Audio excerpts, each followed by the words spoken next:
안녕하세요. 이게 제 머리가 긴 이유는 이런 이유는 머리를 한동안 안 잘라서 그렇고 방금 샤워를 해서 그렇습니다. 이번에는 물가에 대해서 알아볼 건데 뭐 물가 관련 얘기는 엄청 많잖아요. 그래서 제가 그렇게 좀 뻔한 소리를 하진 않을 테고 칩플레이션이라는 거에 대해서 설명을 해볼게요. 그래서 물가를 좀 지루하겠지만 처음에 그래도 잡고 넘어가야겠죠. 물가라는 개념은 이제 물건의 가격이라는 건데 재화나 서비스의 평균적인 가격 수준을 뭐 국가나 뭐 특정 수집 기관이 정해놓은 그런 수준 레벨이라고 보시면 돼요. 근데 세상에 재화랑 서비스 종류가 엄청 많잖아요. 개수도 많고 그걸 일일이 다 저기 계산할 수는 없기 때문에 대표 품목들만 모아서 가격을 계산하여 지수로 만든 것을 물가라고 합니다. 그래서 2020년 기준 우리나라 소비자 물가 지수는 총 458개 대표 품목으로 이루어져 있는데요. 이 구성은 5년마다 바뀌고요. 458개라고 해서 정말 물건의 개수가 458개인 게 아니라 458 분류라고 생각하시면 됩니다. 측정 단위예요. 그래서 냉동 피자, 냉동 만두 같은 애들이 다 따로 집계되는 게 아니라 걔네들을 합쳐서 냉동 식품이라고 하는 거죠. 그러니까 뭐 말이 458개인데 사실상 현재 소비자들이 소비하고 있는 것들을 다 집계하는데 그것들 대충 458 분류로 나눴다 정도로 보시면 되죠. 물론 뭐 쌀이나 라면처럼 중요한 요소, 많이 소비한 요소들은 그 개별 상품 자체가 곧 품목 분류로 집계가 됩니다. 그래서 이 458개 대표 품목들이 여기 보시듯이 뭐 식품, 주류 및 담배, 의류, 보건, 교통, 통신 이런 식으로 여러 분류로 다시 분류되고요. 얘네들이 사이좋게 N등분 되는 건 아니고 각 품목마다 물가에 미치는 영향은 상이합니다. 당연히 주류 및 담배 같은 친구들은 비중이 적게 차지하고요. 뭐 주택, 수도, 전기 및 연료 이렇게 우리 주거 생활과 관련된 부분은 우리가 많이 소비하고 금액도 좀 나가니까 훨씬 더 가중치가 크죠. 그래서 이거는 그냥 제가 조사하다가 살핀 건데 되게 재밌어서 갖고 왔어요. 지수 개편이라는 게 일어납니다. 아까 말씀드렸듯이 물가를 그러니까 제품과 서비스, 재화와 서비스의 평균적인 가격을 측정하기 위해서는 인위적으로 그런 품목들을 좀 고를 필요가 있는데 그게 당연히 시대가 지나면서 변해야겠죠. 옛날에 소비하는 품목이랑 요즘 소비하는 품목이랑 다르니까요. 그래서 1970년대 보면 라면, 건전지, 볼펜 이런 친구들이 물가를 집계하는 데 들어왔고요. 탈락 품목은 민어는 뭔지 모르겠네. 콩기름, 백금, 넥타이 이런 친구들이 떨어져 나갔다고 합니다. 더 가보면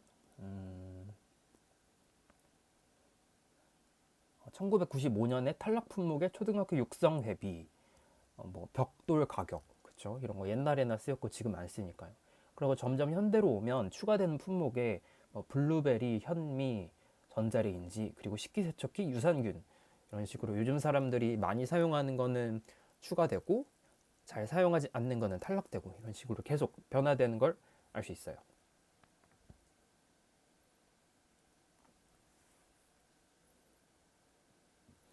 그런데 물가를 만들 때 당연히 구조적으로 왜곡이 발생할 수밖에 없어요. 왜냐하면 물가는 인위적으로 좀 정한 기준이거든요. 그래서 특정 사람이 소비하는 그 품목 그 그룹이랑 그 물가에 구성되는 품목 비율이랑 달라요. 다를 수밖에 없어요. 그래서 대표 품목에 포함된 물건과 서비스의 품목 그것과 내가 실제로 구입하는 물건과 서비스 품목이 다르기 때문에 공식 물가와 내가 실제로 체감하는 물가가 다를 수 있다는 거죠. 그리고 설령 품목이 같다 하더라도 브랜드가 많기 때문에 체감 물가는 다를 수밖에 없다는데 얘를 굳이 따로 떼어내서 말한 이유는 이따가 나옵니다. 이게 중요해요. 그래서 여기 있는 쭉 나올 그래프들은 한국은행 자료를 인용을 했고요. 재밌는 그래프인데 X축은 소시지류의 평균 가격이고 Y축은 지난 대인플레이션 시대 동안 대충 4년 정도의 기간 동안 가격 상승률을 나타낸 거예요. 보시면 음의 상관관계죠.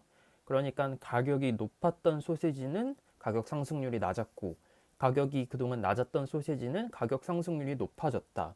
그러니까 따지자면 소시지 가격들의 격차가 좀 좁혀졌다 이렇게 볼 수가 있겠죠. 왜 그랬을까? 가격이 낮을수록 가격 상승률이 왜 높았을까를 알아봐야 되는데 이것을 표현한 용어가 바로 칩플레이션입니다. 칩은 그 반도체 칩이 아니라 영어의 싸다를 나타내는 칩이에요. 개구를 넣어봤고, 한국은행이 발간한 보고서 이름이 팬데믹 이후 칩플레이션인데, 칩플레이션과 인플레이션 불평등인데, 여기는 가공식품 81개 품목으로 작성된 물가지수가 실려 있어요. 스캐너 물가지수 한번 알아봅시다. 이거는 소비자들이 구매한 상품과 서비스의 실제 거래 데이터를 바탕으로 산출하는 물가 지수예요. 그러니까 실제로 거래된 데이터들을 이렇게 전산에서 쭉 갖고 있는데 그걸 바탕으로 산출하기 때문에 좀 더 소비자들이, 그러니까 미리 뭐 어떤 품목을 뭐 골라서 집계해야 되겠다 이런 게 아니라 실제 거래 데이터를 보고 판단하기 때문에 훨씬 더 체감 물가랑 가깝겠죠. 이걸 보면 그런 식으로 가공식품들의 81개 품목의 가공식품에 대해서 가격과 물가지수 상승률 추이를 보았을 때 가격이 낮은 1분위 애들은 가장 가격 상승률이 높았고 4분위 고가인 애들은 물가지수 상승률이 낮았다는 겁니다. 그래서 칩플레이션이랑 기본적으로 저렴한 제품의 가격이 비싼 제품의 가격보다 더 빠르게 상승하는 현상이라는 거죠. 그럼 그동안 왜 이런 현상이 발생했는가를 알아봐야 돼요. 이게 굉장히 중요합니다. 첫 번째로는 모든 게 공급과 수요로 이루어져 있으니까 공급 측 요소를 생각해 보죠. 일단 수입 농산물 가격의 상승입니다. 당연하겠지만 농산물 가격은 해외가 우리나라보다 더 싸요.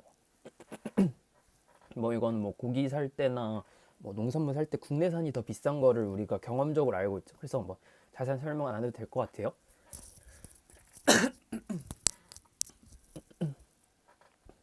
그리고 우크라이나가 최대 곡창지대인데 거기서 물건이 그 농산품들이 수출이 안 되기도 했고 공급 병목 현상도 있었죠. 그래서 해외 농산물 가격이 엄청나게 올랐어요. 국내 출하 가격을 이렇게 수입이랑 19년 1월을 100으로 봤을 때 국내 출하 농산물 가격은 그냥 거의 오르지 않았는데 수입 가격은 엄청나게 오른 걸 볼 수 있죠. 그러니까 원래 수입하는 해외 농산물 가격이 낮았다는 거예요. 그래서 저렴한 상품은 그런 해외 농산물로 만들었는데 그 저렴했던 해외 농산물 가격이 폭등함에 따라서 저렴한 상품의 마진이 심각하게 깎이게 됐다는 거죠.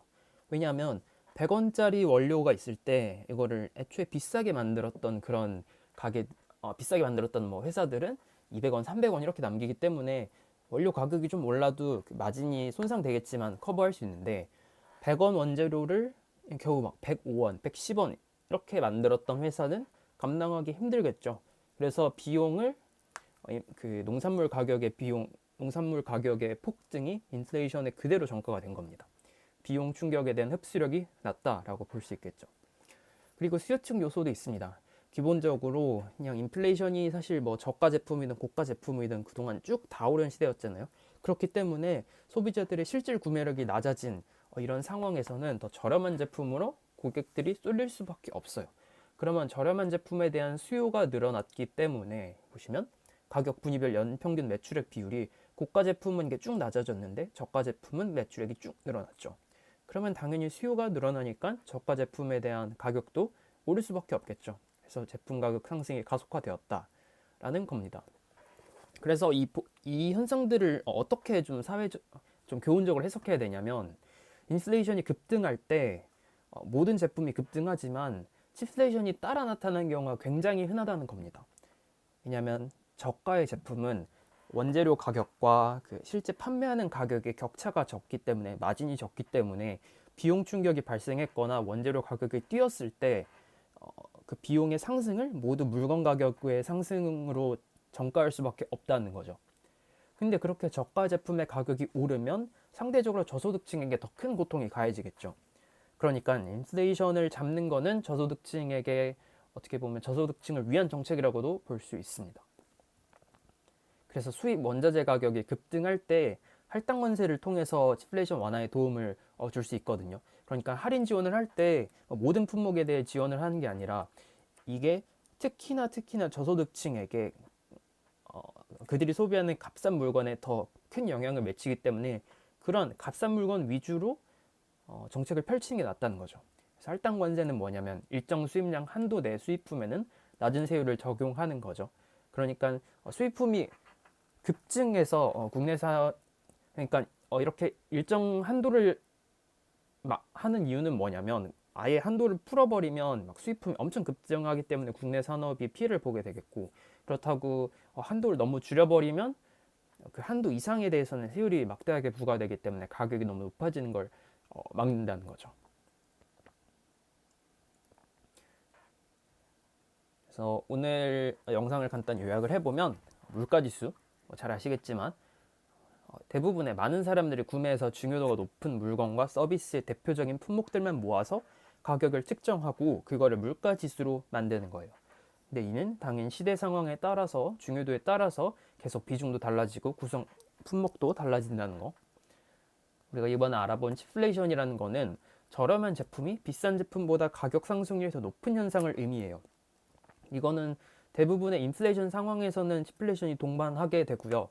현재 우리나라 가공식품에서 이런 현상이 발생한 이유는 공급 측면에서는 수입 농산물 가격이 전쟁과 공급망 병목 현상 등으로 상승했기 때문이고 수요 측면으로 보자면 저렴한 제품으로 수요가 몰렸기 때문에 그렇게 양싸대기를 맞으면서 저가의 제품의 가격 상승률이 훨씬 높았다는 거. 그래서 이런 거를 막기 위해서 저렴한 제품의 구입 비중이 높은 저소득층에게 큰 영향을 미치기 때문에 불평등을 해소하는 측면이 있다는 거죠. 물가 안정은 불평등을 해소하는 측면도 꽤 있다는 거. 인플레이션의 고통은 모두에게 동일한 비중으로 가해지지 않는다는 것을 설명하면서 이번 글을 마치도록 하겠습니다. 네, 한국은행 자료 좋으니까 읽어보세요.